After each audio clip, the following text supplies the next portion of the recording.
வரஹ்மத்துல்லாஹி வபரகாத்துஹு. அல்ஹம்துலில்லாஹி அல்லதி ஹதானா லிஹாதா வமா குன்னா லினஹ்ததிய லௌலா அன் ஹதானல்லாஹ். வஸ்ஸலாத்து வஸ்ஸலாமு அலா மன் அர்ஸலஹு பில் ஹுதா வ அலா ஆலிஹி த்வய்யிபீன் வ ஸஹாபிஹி தாஹிரீன். அம்மா பஅத். கண்ணியத்திற்குரிய அல்லாஹ் நல்லடியார்களே, இன்றைய இரவு ஒற்றைப்படை இரவாக இருக்கிறது. ரமலானுடைய பெரும்பான்மையான பகுதியை கடந்து விட்டோம். இன்னும் இந்த ரமலான் ஒரு சில நாட்களில் நம்மை விட்டு விடைபெறக்கூடிய ஒரு நிலையிலே இருக்கிறது. அதனால் இந்த ஒற்றைப்படை இரவுகளிலே நம்ம அதிகமாக நம்முடைய அமல்களை அதிகப்படுத்த வேண்டும். அதிலும் குறிப்பாக இரவு வணக்கங்களில் நாம் அதிகமாக கவனம் செலுத்த வேண்டும். அதை தொழுகையின் மூலியமாகவோ, திலாவத்தின் மூலியமாகவோ, திக்ரின் மூலியமாகவோ, இஸ்திக்ஃபார் மூலியமாகவோ, ஏதாவது வகையிலே இந்த இரவை பயனுள்ளதாக கழிக்கக்கூடிய ஒரு நசீபை நமக்கு தந்தல் புரிவானாக. ஏனென்று சொன்னால், ஒரு பாக்கியம் நம்மிடத்திலிருந்து எடுபடுகிறது என்று சொன்னால் அந்த பாக்கியம் மட்டும் எடுபடாது, அது சார்ந்த நன்மைகளும் நம்மை விட்டு எடுக்கப்பட்டுவிடும். இந்த ரமலான் இன்னும் ஒரு சில நாட்கள் நம்மை விட்டு விடைபெறுகிறது என்று சொன்னால், இந்த ரமலான் இறைவன் நமக்கு என்னென்ன விதமான வசதிகளை சலுகைகளை கொடுத்தானோ அந்த எல்லா சலுகைகளும் நம்மை விட்டு விடைபெறக்கூடிய ஒரு நிலையிலே இருக்கிறது. எனவே இருக்கக்கூடிய நாட்களிலே நாம் அதிகமாக அமல் செய்து இந்த ரமலானை பயன்படுத்திக் கொள்ளக்கூடிய ஒரு நசீபை நமக்கு தந்தல் புரிவானாக. குர்ஆன் கூறும் இறைநேசர்கள் என்ற தொடரிலே இந்த 4வதாக நாம் பார்க்க இருப்பது, அல்லாஹ் தன் திருமறையிலே ஆளுமை மிக்க அரசர் என்பதாக தாலூத் அவர்களை குறித்து சொல்லி காட்டுகிறான். குர்ஆன் ஷரீஃபிலே 2வது அத்தியாயத்திலே 247வது வசனத்திலிருந்து 2வது ஜுஸு முடிவுடைய அந்த கடைசி 1.25 பக்க அளவிலே அல்லாஹ்வுடைய வரலாறை குறித்து சொல்லி காட்டுகிறான். அந்த தாலூத் என்ற அந்த அரசருடைய வரலாறை குறித்து அல்லாஹ் சொல்லி காட்டுகிறான். சரி, இந்த தாலூத் யார், இவர் என்ன பணி செய்தார் என்பதை தெரிந்து கொள்வதற்கு முன்னால் பனு இஸ்ரவேலோட நிலையை குறித்து நாம் இங்கே தெரிந்து கொள்ள வேண்டும். இந்த பனு இஸ்ரவேல் என்பது சாதாரணவர்கள் அல்ல, அவர்கள் கடந்து வந்த பாதை என்பது சாதாரணமானது அல்ல. அல்லாஹ் தன் திருமறையில் சொல்லி காட்டுகிறான், உதுகுரு நிஅமத்தல்லாஹி அலைக்கும், அல்லாஹ் உங்களுக்கு கொடுத்த நிஅமத்துகள் எல்லாம் நினைத்து பாருங்கள். இது ஜஅல ஃபீக்கும் அன்பியா, உங்களுடைய சமுதாயத்தில் தான் அல்லாஹ் ஏராளமான நபிமார்களை கொடுத்தான். வ ஜஅலக்கும் முலூகா, உங்களைத்தான் அல்லாஹ் அரசர்களாகவும் ஆக்கி வைத்திருந்தான். அது மட்டுமல்ல, வ ஆதாக்கும் மா ல யுஅத அஹதம் மினல் ஆலமீன், இந்த உலகத்திலே யாருக்குமே கொடுக்காத ஏராளமான சலுகைகளை அல்லாஹ் உங்களுக்கு கொடுத்திருந்தானே, அதையெல்லாம் நினைத்து பாருங்கள் என்பதாக அல்லாஹ் அந்த பனு இஸ்ரவேலை குறித்து சொல்லி காட்டுகிறான். இந்த உலகத்திலே ஏராளமான நிஅமத்துகளை அனுபவித்தார்கள், ஆனால் அதிகமான நேரங்கள் அதற்கு நன்றி கெட்டவர்களாகத்தான் அவர்கள் வாழ்ந்தார்கள் என்பதாக அல்லாஹ் அந்த பனு இஸ்ரவேலை குறித்து திருமறையில் சொல்லி காட்டுகிறான்.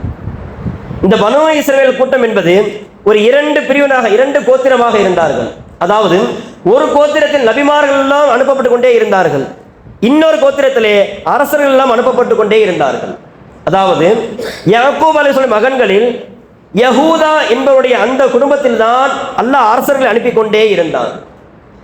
லாவா என்பவருடைய வம்சாவளியில் தான் அல்லாஹ் நபிமார்கள் அனுப்பி கொண்டே இருந்தான். ஆனால் இதில் என்ன ஒரு விசேஷம் என்று சொன்னால், இந்த இறைவன் சொல்லக்கூடிய அந்த அரசர் இருக்கிற தாலூத் என்ற அரசரை இந்த 2 கோத்திரமும் அல்லாத வேறொரு குடும்பத்திலிருந்து அல்லாஹ் அவரை தேர்ந்தெடுத்தான். அல்லாஹ் அந்த வம்சாவளி இதுவரையில் தொடர்ந்து வரக்கூடிய அந்த வம்சாவளியை விட்டுவிட்டு வேறொரு குடும்பத்திலிருந்து தாலூத் என்ற அரசரை தேர்ந்தெடுத்தான். இதனால் பனு இஸ்ரவேலர்கள் அதற்கு எதிர்ப்பு தெரிவித்தார்கள், அதுக்கு ஆட்சேபனை தெரிவித்தார்கள், மறுத்தார்கள். இதில் இறைவன் சொல்லக்கூடிய ஒரு பாடம் என்னவென்று சொன்னால், இந்த உலகத்திலே நெருக்கடியான சோதனையான ஒரு நிலை ஏற்படுகின்ற பொழுது அல்லாஹ் ஆளுமை மிக்க சக்திகளை வெளிப்படுத்துவான். இந்த உலகத்திலே ஃபித்னாக்கள், சோதனைகள், கஷ்டங்கள் ஒரு எல்லையை மீறி வருகின்ற நேரத்திலே அல்லாஹ் ஆளுமை மிக்க தலைவர்களை வெளிப்படுத்துவான். அப்படித்தான் இந்த பனு இஸ்ரவேலுக்கு கடுமையான சோதனைகள், நெருக்கடிகள் வந்தபோது அல்லாஹ் தாலூத் என்ற அரசர் மூலியமாக அவரை வெளிப்படுத்தினான். இது எப்போ நிகழ்ந்தது என்று சொன்னால், சையதுனா மூசா அலைஹிஸ்ஸலாம் காலம் கடந்து நீண்ட காலத்திற்கு பிறகு இந்த பனு இஸ்ரவேல் பலவிதமான சோதனைக்கு உள்ளாக்கப்பட்டார்கள். தங்கள் வாழ்க்கையிலே பெரும்பெரும் விஷயங்களை எல்லாம் இழந்தார்கள். எந்த ஒரு அளவுக்கு மேலே அவரை வழிநடத்தக்கூடிய ஒரு தலைவர் இல்லாமல், ஒரு தலைமை இல்லாமல் அவர்கள் சிதறி கிடந்தார்கள். அந்த நேரத்தில் தான் அல்லாஹ் இவர்களை ஒன்று சேர்க்க வேண்டும் என்று விரும்பி ஷம்வீல் என்ற ஒரு நபியை அல்லாஹ் அனுப்பினான். இந்த பனு இஸ்ரவேலுக்கு அவர்களை ஒன்று சேர்க்க வேண்டும் என்று விரும்பிய அல்லாஹ் ஷம்வீல் என்ற ஒரு நபியை அனுப்பினான். அந்த நபியின் மூலமாக அத்தனை பேரையும் ஒன்று சேர்ந்தான். இதற்கு இடையிலே அமாலிகா என்ற ஒரு கூட்டம் இவர்களை அடக்கி இவர்களை அடிமைப்படுத்தி கொண்டிருந்தார்கள், இவர்கள் மீது ஆதிக்கம் செலுத்திக் கொண்டிருந்தார்கள். அந்த நேரத்தில் தான் இந்த பனு இஸ்ரவேல் அத்தனை பேரும் ஒன்று சேர்ந்து அந்த ஷம்வீல் என்ற நபியிடத்தில் சொல்கிறார்கள், அந்த அமாலிகா கூட்டத்தை நாங்கள் வீழ்த்த வேண்டும் என்று சொன்னால் எங்களுக்கு தலைமை பண்பு உள்ள ஒரு அரசர் தேவை. எனவே நீங்கள் ரப்பிடத்தில் துஆ செய்து அப்படிப்பட்ட ஒரு தகுதிமிக்க ஒரு அரசரை எங்களுக்கு பெற்றுத்தாருங்கள் என்பதாக கேட்கிறார்கள். ஷம்வீல் நபியின் இறைவனிடத்தில் துஆ செய்கிறார்கள். அல்லாஹ் அவர்களுக்கு தாலூத் என்ற அரசரை கொடுக்கிறான். இப்ப அந்த அரசர் கொடுக்கப்பட்டு விட்டார். இந்த நேரத்தில் அவர்கள் சொல்கிறார்கள், அன்னா யகுன் லஹுல் முல்க், அவர் எப்படி எங்களுக்கு அரசராக இருக்க முடியும்? வலம் யுஅத சஅதம் மினல் மால், அவர் எங்களை விட வசதியில் ரொம்ப குறைந்தவராக இருக்கிறார், அவர் எப்படி எங்களுக்கு அரசராக இருக்க முடியும் என்பதாக அவருடைய அந்த அரசனையை அவர்கள் மறுக்கிறார்கள். பொதுவாக எப்பொழுது ஒரு கோத்திரத்திலே அல்லது ஒரு சமூகத்திலே ஒரு அசுபியத், அதாவது ஒரு பிடிவாதம், ஒரு வரட்டு கௌரவம், ஒரு தற்பெருமையான ஒரு நிலை வருகிறதோ அப்பொழுது அல்லாஹ் அதை உடைத்து விடுவார். இப்படித்தான் யகூதிகள் இறுதி தூதர் எங்களுடைய வம்சாவளியில் தான் வருவார் என்பதாக அதை கொண்டு அவர் தற்பெருமை அடைந்து கொண்டு வரட்டு கௌரவம் செய்து கொண்டிருந்தார்கள். ஆனால் அல்லாஹ் அதை உடைத்து குறைஷிகளிலிருந்து பெருமானரை அல்லாஹ் கொண்டு வந்தான். அதுபோலதான் அந்த அரசர் என்பவர் எங்களுடைய வம்சாவளியில் தான் வருவார் என்பதாக சொல்லிக் கொண்டிருந்தார்கள். அல்லாஹ் அந்த நிலையை உடைத்து வேறொரு சமூகத்திலிருந்து அல்லாஹ் வரை கொண்டு வந்தார். சரி, இப்பொழுது அரசர் வந்து விட்டார். அப்ப அந்த நபி சொல்லுகிறார், இது நான் எடுத்த முடிவல்ல, இன்னல்லாஹ் இஸ்தஃபா அலைக்கும், அல்லாஹ் தான் அவரை அரசராக தேர்ந்தெடுத்திருக்கிறான் என்று சொல்லிவிட்டு சொல்கிறார்கள், வஸாதஹு பஸததம் ஃபில் இல்மி வல் ஜிஸ்ம், அவர் உங்களால், நீங்கள் செல்வத்தில் மூத்த அவரை பெரியவராக இருக்கலாம், ஆனால் அவர் கல்வியால், அறிவால், உடல் வலிமையால், மன வலிமையால் உங்களை விட அவர் மேன்மையாக இருக்கிறார். எனவே அவரை தான் அல்லாஹ் உங்களுக்கு அரசராக தேர்ந்தெடுக்கிறார் என்று சொன்ன பொழுது இவர்கள் ஆதாரம் கேட்டார்கள். மனுஷருடைய பெரும்பாலான விஷயங்கள் என்னவுமே ஆதாரம் இல்லாமல் எதையுமே ஏற்றுக்கொள்ள மாட்டார்கள். இதற்கும் ஆதாரம் கேட்டார்கள். சரி என்ற அல்லாஹ் ஆதாரமும் கொடுத்தான். உங்களிடத்திலே தாபூத் என்ற ஒரு பெட்டி இருந்தது அல்லவா, அதிலே சையதுனா மூசா அலைஹிஸ்ஸலாம் பயன்படுத்திய ஆசா, அவருடைய ஆடைகள், அவருடைய அசராத்துகள், அதே போல ஹாரூன் அலைஹிஸ்ஸலாம் பயன்படுத்திய அந்த பொருட்கள் எல்லாம் அதிலே இருந்தது. அந்த தாபூத் என்ற பெட்டி உங்களிடம் இருந்த வரை உங்களுக்கு எந்த விதமான சோதனைகளும் கஷ்டங்களும் வரவில்லை. அந்த பெட்டி எப்பொழுது உங்களை தவறியதோ அதற்கு பிறகுதான் உங்களுக்கு சோதனைகளும் கஷ்டங்களும் சிரமங்களும் வர ஆரம்பித்தது. அப்படிப்பட்ட அந்த பெட்டியை அல்லாஹ் மலக்கள் மூலியமாக அந்த தாலூத்தை கொண்டு வந்து சேர்ப்பான். அதுதான் அவர் அரசர் என்பதற்கான அடையாளம் என்பதாக அல்லாஹ் குர்ஆனில் சொல்லி காட்டினான். இது குர்ஆனில் சொல்லப்படக்கூடிய வரலாறு. இப்னு அப்பாஸ் ரலியல்லாஹு அன்ஹு அறிவிக்கிறார்கள், மலக்குகள் அந்த பெட்டியை அப்படியே சுமந்து கொண்டு வந்து தாலூத்துக்கு முன்னால் வைக்கிறார்கள். வன்னாஸ் யன்துரூன், மக்கள் எல்லாம் கண்கூட அந்த காட்சியை பார்த்தார்கள். பார்த்ததற்கு பின்புதான் அவரை அரசராக ஏற்றுக்கொண்டார்கள். இதுல ஒரு இன்னொரு விசேஷம் என்னவென்று சொன்னால், அந்த கூட்டத்திலே ஈசா என்ற ஒருவர் இருந்தார். அந்த ஈசாவுக்கு 13 பிள்ளைகள் இருந்தார்கள். அதில் ஒருவர் தான் தாவூத் அலைஹிஸ்ஸலாம் அவர்கள். இப்போது அவர் நபி கிடையாது. இந்த ஈசா என்பவர் தன் 13 மக்களோடு சேர்ந்து அந்த அரசரோடு சேர்ந்து போருக்காக தயாராகிறார்கள். இப்பொழுது பனு இஸ்ரவேலர்கள் அவர் அந்த தாலூத்தை அரசராக ஏற்றுக்கொண்டார்கள். அதற்கு அடுத்து என்ன, அந்த அமாலிக கூட்டத்தை அவர்கள் எதிர்த்து போர் புரிய வேண்டும், அவரோட ஆதிக்கத்தை முடக்க வேண்டும். எனவே போருக்காக தயாரானார்கள். அந்த நேரத்திலே அல்லாஹ் அவருக்கு ஒரு சோதனையை வைத்தான். அவர் போருக்காக தயாரான சமயத்திலே அல்லாஹ் அவருக்கு ஒரு சோதனையை வைக்கிறான். அதாவது, உங்களில் யார் பொறுமையாளர், உங்களில் யார் முத்திய, அந்த அரசருக்கு யார் கட்டுப்படக்கூடியவராக இருக்கிறார் என்று சோதிப்பதற்காக அல்லாஹ் ஒரு சோதனை வைத்தான். அதாவது, நீங்கள் போருக்காக செல்கிறீர்கள், கடுமையான வெயில் காலம், உங்களுக்கு கடுமையான தாகம் ஏற்படும். அப்படி ஏற்படக்கூடிய நேரத்திலே ஒரு ஆறை நீங்கள் கடந்து செல்வீர்கள். அப்படி அந்த ஆறை கடக்கின்ற பொழுது தாகத்திற்காக நீங்கள் ஒரு கை அளவுதான் தண்ணீர் அருந்த வேண்டும் என்பதாக இறைவன் கட்டளை விதித்திருக்கிறான். அந்த அடிப்படையிலே வருகிறார்கள், கடுமையான தாகம் ஏற்படுகிறது, அந்த ஆற்றை நெருங்குகிறார்கள்.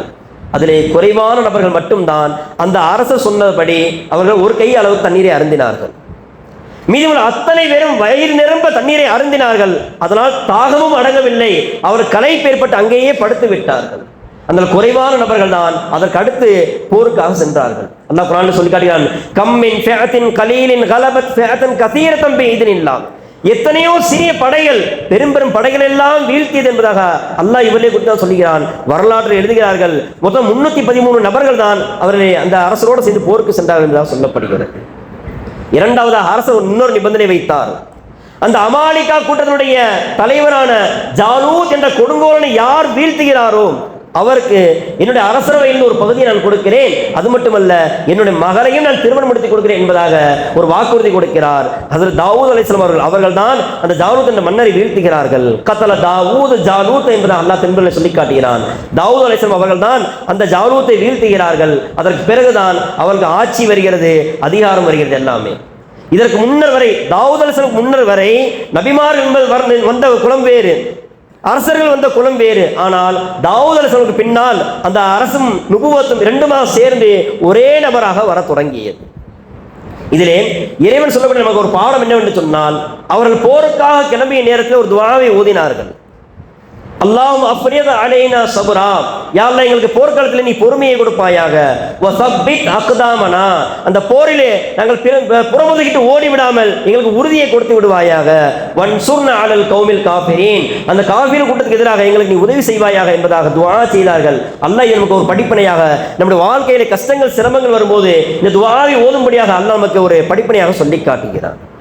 ஆக இந்த வரலாறுகளை அப்படி தொடர்ச்சியாக இறைவன் சொல்கிறான். கடைசியாக அவர்கள் போருக்கு சென்றார்கள். அந்த தாலூத் என்ற அரசனுடைய அந்த வழிகாட்டுதலின்படி அந்த போரில் அவர்கள் வென்று திரும்பினார்கள் என்ற அந்த வெற்றியோடு அல்லாஹ் அந்த வசனத்தை முடிவு செய்கிறான். ஆக அப்படிப்பட்ட அந்த நன்மக்களை குறித்து அல்லாஹ் சொல்கிறானே, அவருடைய வழியை நம் பின்பற்றி நடக்கக்கூடிய ஒரு நசீபை இறைவன் தந்தல் புரிவானாக. இந்த உலகத்திலே இந்த தீனுக்கு எதிராக, இந்த சமூகத்திற்கு எதிராக யார் யாரெல்லாம் சூழ்ச்சி செய்கிறார்களோ அல்லாஹ்வுடைய சூழ்ச்சிகளை விட்டு நம்மை பாதுகாத்தல் புரிவானாக. இது போன்று உலகமெல்லாம் எங்கெல்லாம் சிறுபான்மை தாக்கப்படுகிறார்களோ அல்லாஹ் அவர்களுக்கு வலிமைமிக்க தலைவரை கொடுத்து அதன் மூலமாக அவர் வெற்றி பெறக்கூடிய ஒரு நசீபை இறைவன் தந்தல் புரிவானாக. அல்லாஹ் ரசூல் காட்டி தந்த வழியிலே முழுமையாக பின்பற்றி நடக்கக்கூடிய ஒரு நசீபை இறைவன் தந்தல் புரிவானாக. அதன் மூலமாக இம்மையிலும் மறுமையிலும் வெற்றி பெறக்கூடிய ஒரு பாக்கியவன்களாக அல்லாஹ் தஆலா என்னையும் உங்களையும் ஆக்கியருள் புரிவானாக. வாஹிர் தஅவானா அல்ஹம்துலில்லாஹி ரப்பில் ஆலமீன்.